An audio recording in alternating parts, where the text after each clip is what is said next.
Hey everyone! We had a great time in northeastern Wisconsin last week.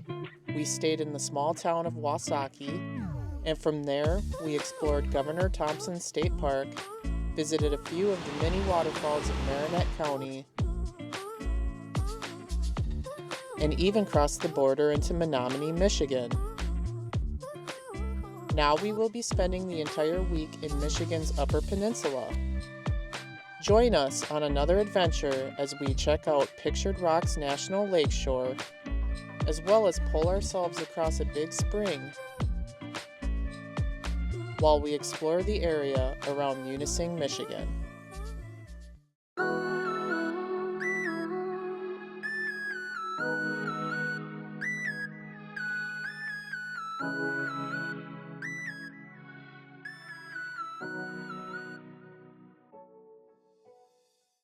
Our home base this week is Munising Tourist Park, just outside of the small town of Munising, Michigan. This campground offers sites with both partial and full hookups, as well as rustic tent sites.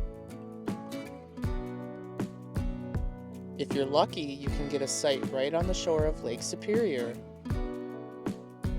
We enjoyed spending time on the beach watching the waves come in on both calm and windy days. Nope, I'll pass today.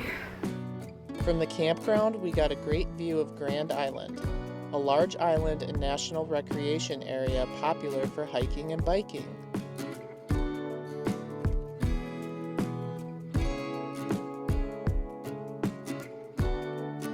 This campground is just a few minutes outside of the town of Munising, which is the gateway to Pictured Rocks National Lakeshore.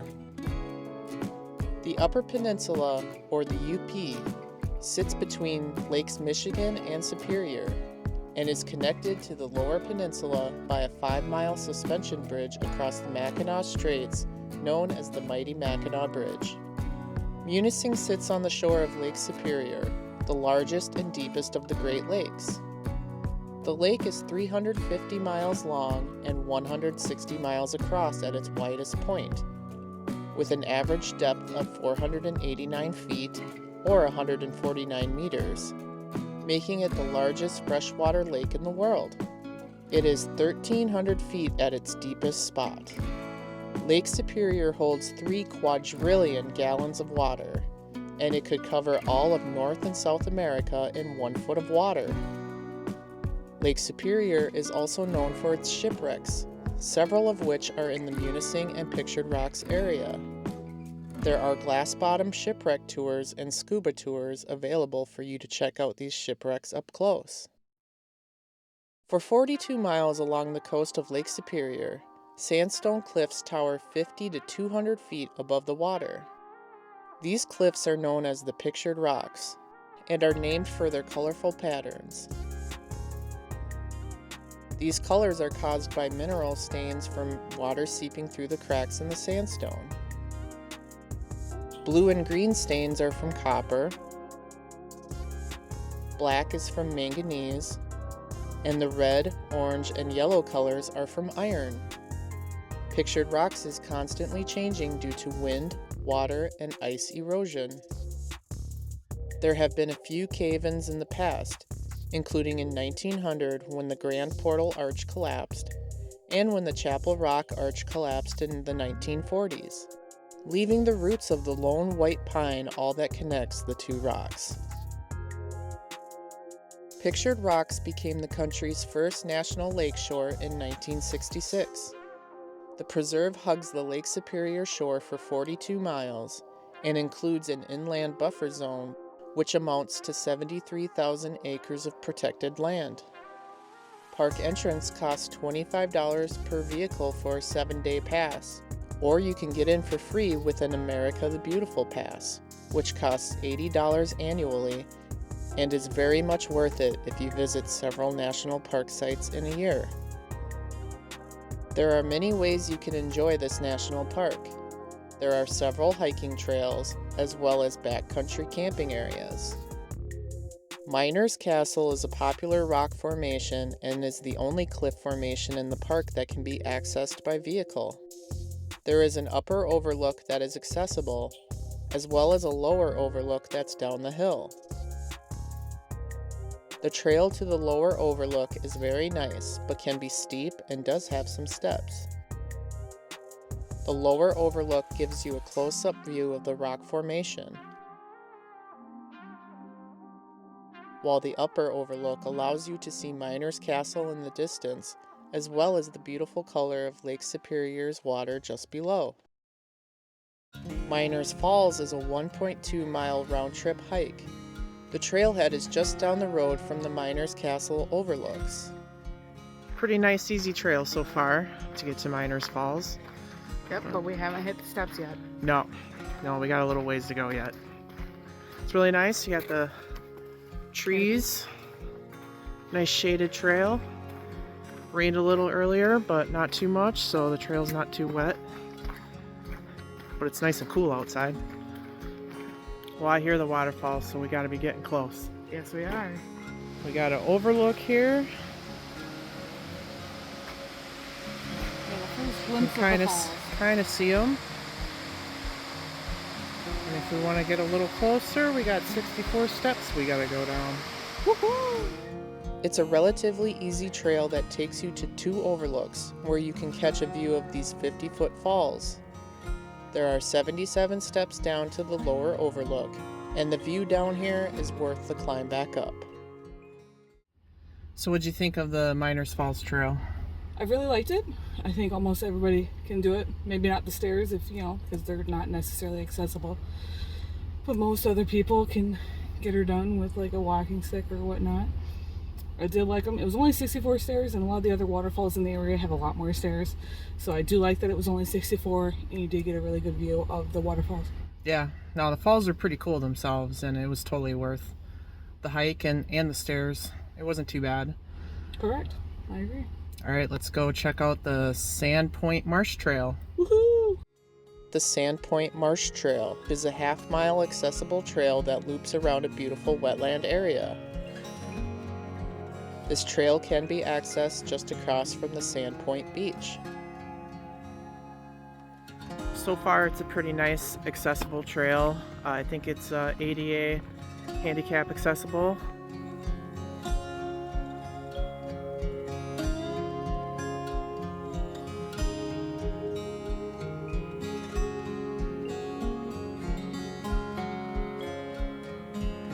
Some information on the trees we got around here.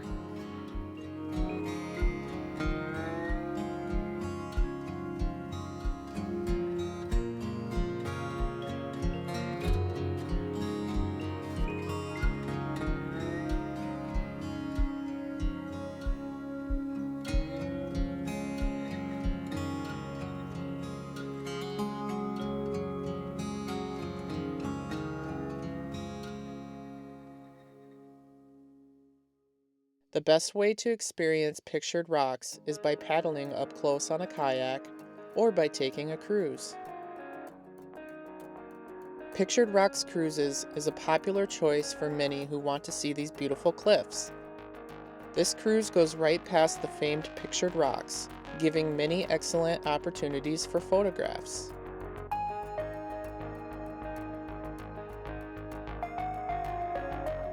From this cruise, you can see many points of interest, including the iconic Grand Island East Channel Lighthouse, which was built in 1868. There is also Lover's Leap,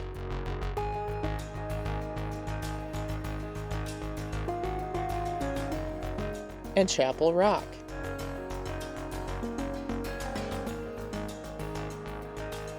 We also got a completely different view of Miner's Castle from the water.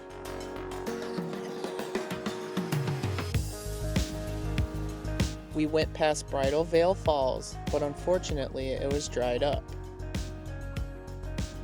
The boat pulling into Chapel Cove was a highlight as well, as we got an even closer view of these gorgeous sandstone cliffs.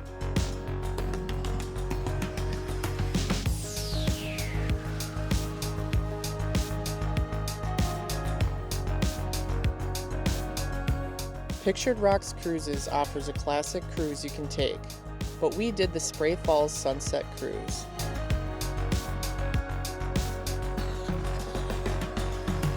This cruise went out a little further than the classic cruise, all the way to Spray Falls, a magnificent waterfall that plunges 70 feet over the cliffs.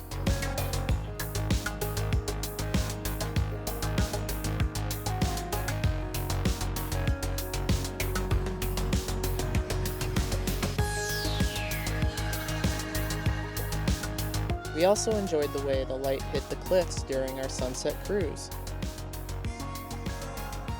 But be aware that on the way back, the boat will be speeding past the cliffs as it is getting dark. The cruise operates daily from mid-May to late October. Check the schedule and book ahead during peak times. We also suggest getting to the dock early to catch a good seat on the boat. They have chairs for everybody to wait in line before boarding. And we found the right side of the boat best for taking photos. But the boat will turn around at the points of interest so the left side can get a view as well.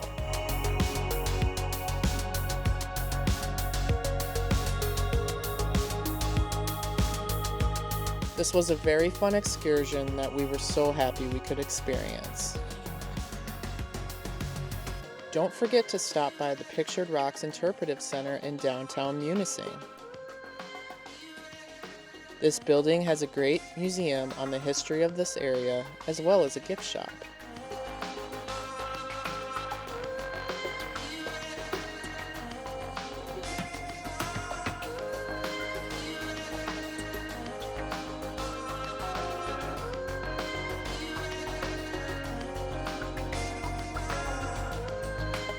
It's the next day after our cruise, and it's 52 degrees and super windy and rainy, and so I think we picked the right day to go on that cruise yesterday.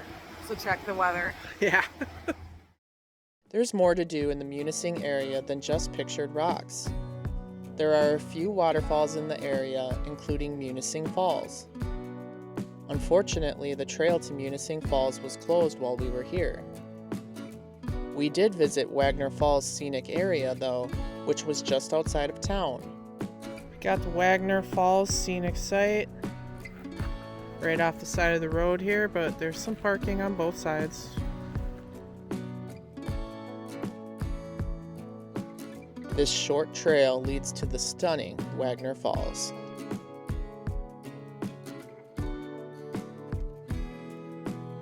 Here we are at Wagner Falls Scenic Site, just outside of Munising, Michigan, in the Upper Peninsula, and it looks pretty cool. Definitely a must stop. Yeah, pretty easy walk. Not very far from the road. Definitely got to stop here.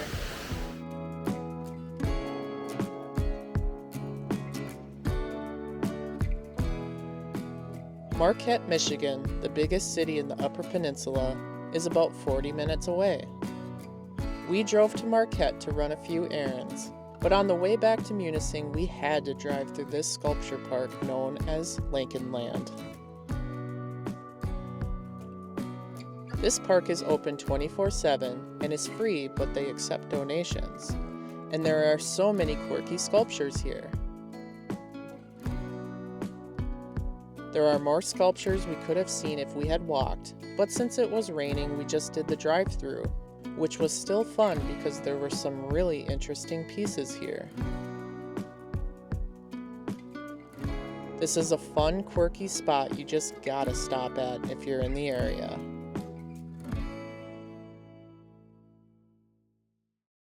A popular food in the UP is pasties.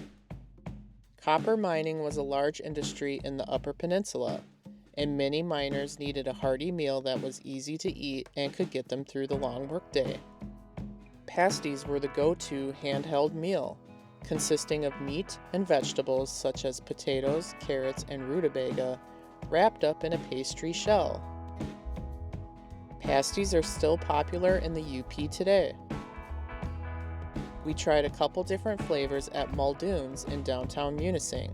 This place has been voted #1 pasty in the UP before, and they make a variety of pasties daily, including traditional beef, chicken, and veggie, as well as dessert pasties. So you can tell, really, really packed there. Just a little bit of pastry, but it's packed with a whole bunch of meat. I'm gonna do my first bite. No gravy, get a good feel for what the filling is.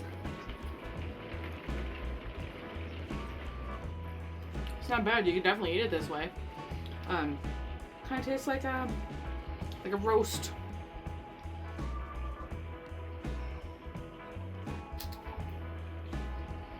Don't know how this would make it taste worse, so I'm sure it tastes wonderful.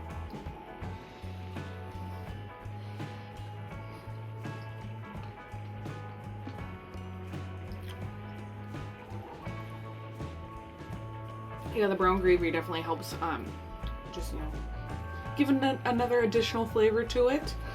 And it keeps it kind of moist, which is really nice. Not that the filling's dry, it's not, it just helps. So it's really good so far. Alright, now I'm going to try the chicken. It's pretty stuffed too. Nice thin pastry. Let's take a bite.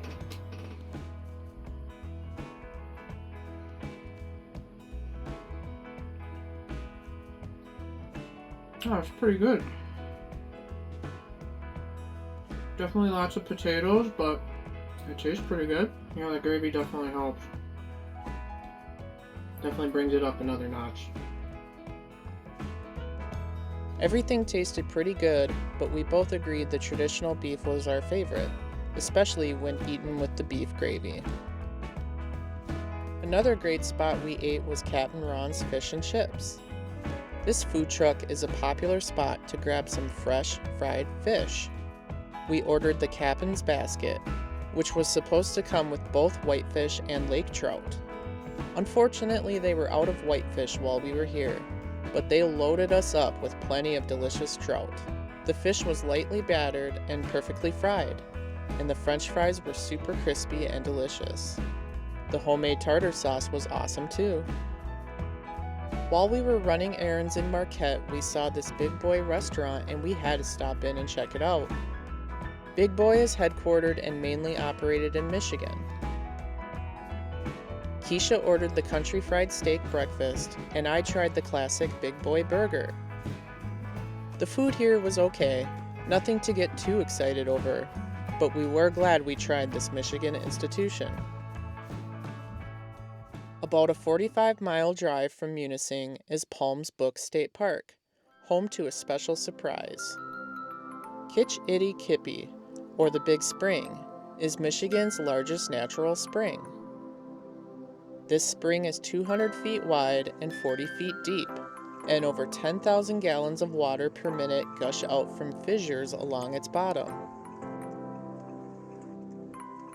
The water is a constant 45 degrees year-round.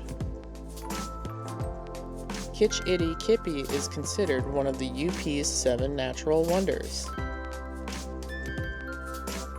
A unique part about this spring is that you can pull yourself across it on a self-operated raft. The raft is open rain or shine and has a roof over it in case it's raining. Riders can take turns turning the big wheel, pulling the raft along a cable across the spring before returning to the dock.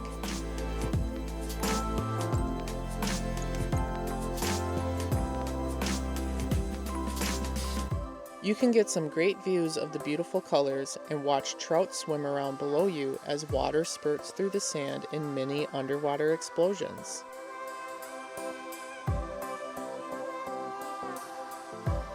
This was such a cool experience. We got here around 9 a.m. on a Saturday, and there were about 10 other people on the raft with us. Later in the morning, we stopped back, and the parking lot was significantly busier. So we would suggest coming early if you don't want to wait too long to get on the raft.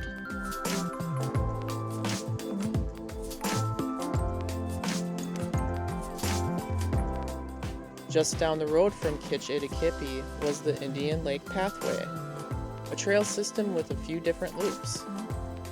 The trails do not lead to Indian Lake, but we did the 1-mile hike through the forest and found a lot of cool mushrooms along the way.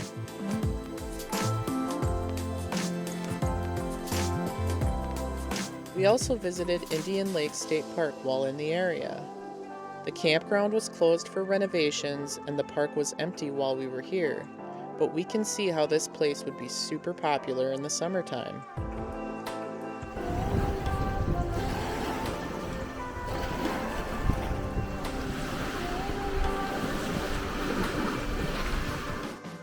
After checking out Indian Lake, we stopped in the town of Manistique, where we walked out to the Manistique East Breakwater Lighthouse that sits here on the shores of Lake Michigan.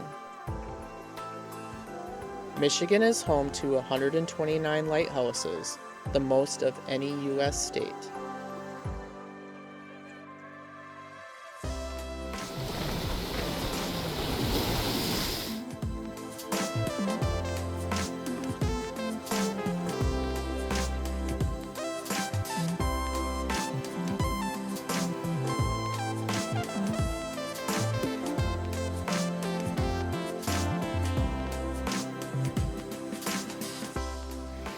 Munising was a great place to stay, and we enjoyed exploring Pictured Rocks National Lakeshore. We also loved our day trip to Kitch-iti-kipi and Manistique. There is something for every kind of outdoor enthusiast here in the Munising area, with several options for camping and lodging. This is a spot you definitely don't want to miss. The Upper Peninsula has so much adventure and beautiful scenery, we can't wait to come back and explore some more. For now, we will continue our adventures in Michigan's Lower Peninsula. Join us next week as we cross the mighty Mackinac Bridge and visit an island where no cars are allowed. Thanks for watching. Hope you enjoyed.